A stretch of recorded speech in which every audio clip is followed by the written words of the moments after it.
woke up in LA surrounded by what seemed to me that morning various accumulation of overindulgence. I'd tchotchked my place up to the hilt, and everything was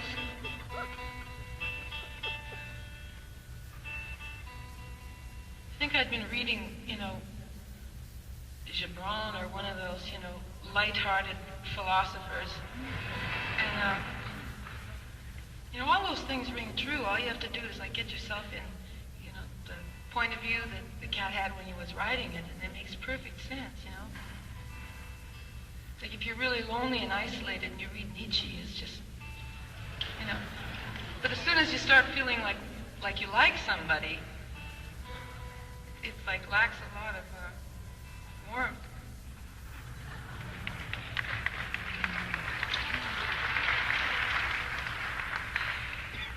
Anyway, the particular perspective that I had on the world that one morning was that I'd better put my money where my mouth was and get myself back to the garden, learn to live without electricity, raise something. That's what I figured was really all important. I figured that was what man was all about, getting back to the garden and all of that. That's just my fascination with that old story of Adam and Eve.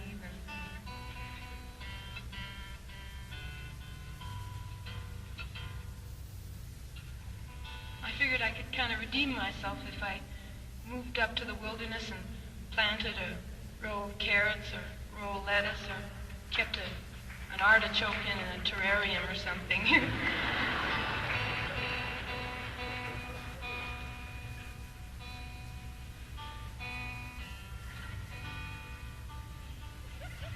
So I moved back up to Canada, and I bought this piece of land, and I started building a house, and I was living in a little shack. One night I was sitting in there working on a sweater. I was making myself, it was actually a winter coat. It got more and more ambitious as it went along.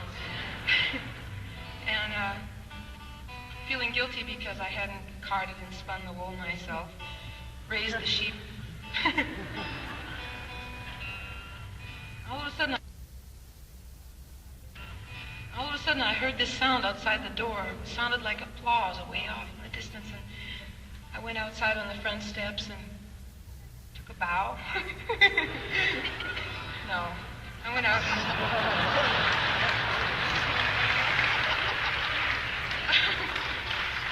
and was this tree right out by the door. Now this tree, was a fascinating tree to me to begin with, called an arbutus tree up there. And they have the same tree down around San Francisco. They call it a madrone, but it's really the same beast, It's really a strange tree. It's very independent, the most independent tree that I ever did see. There was a street in Vancouver called Arbutus Street, and they tried to line it with arbutus trees, and they dug up about 40 of them, planted them, and 3 days later they just all keeled over. They said, forget it, can't live in captivity. And they spring straight up out of solid granite in the most, ridiculous conditions for a tree to come up out of the ground. They have their own calendar. I don't know, Chinese or something, carried on the Japanese current, Japanese, I guess. Because in August, while the other trees are just sort of coming into their peak, they decide that for them it's autumn, and the leaves turn yellow and fall all over the ground. And then when everything else is going through an autumn stage, the leaves come back on, they stay green all winter. They're really rebels. I really like it. So anyway, this night it was particularly cold, and the leaves on these trees are big and kind of rubbery looking, and they're thick to begin with, and they were all coated over with ice. You could see the frost crystallization on them, and it was reflecting the moon, and they were clanking together, So I said, all right. Turned on my heel and went back inside the cabin and turned on the television to catch the Midnight Express, which didn't come in up there, unfortunately, so I had to revert back to my cabin crafts. And I wrote another one in a continuing series of rejection of show business songs. Such a hypocrite.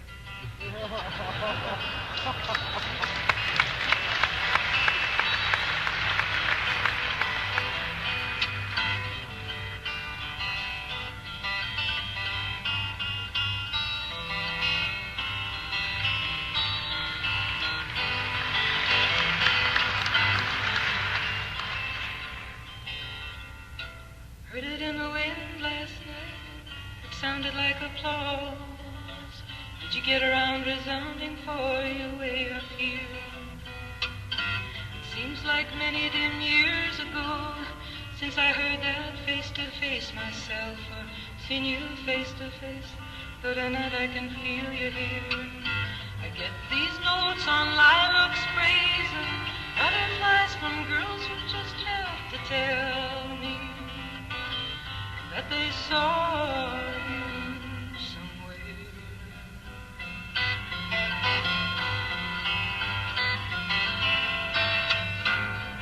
In some office sits a poet and he trembles as he sings and he asks some guy to circulate his soul around. On your mark, red ribbon runner, the caressing rev of motors finally turn like fancy women in 30s evening gowns. Off the charts, off to the airport, your name's in the news, everything's first class. The lights go down and it's just you up there, getting them to feel like that.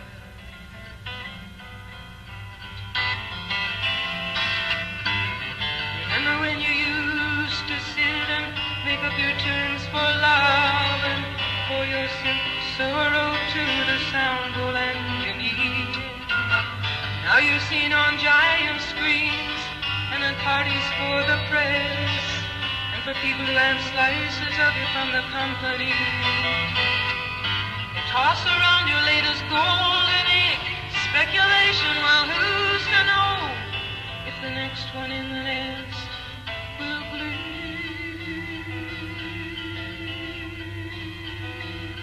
for them so.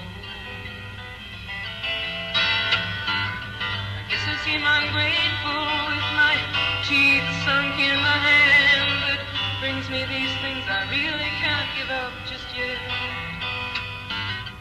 Now I sit up here, the critic, and they introduce some band, but they seem so much confetti looking at them on my TV set.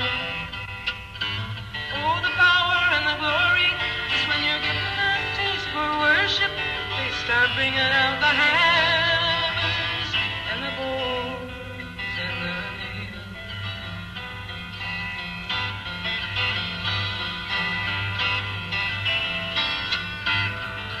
Heard it in the wind last night, sounded like applause. Chilly now in the summer, no more shiny hot nights. It was just the arbutus wrestling and the bumping of the logs, and the moon swept down black water like an empty spotlight.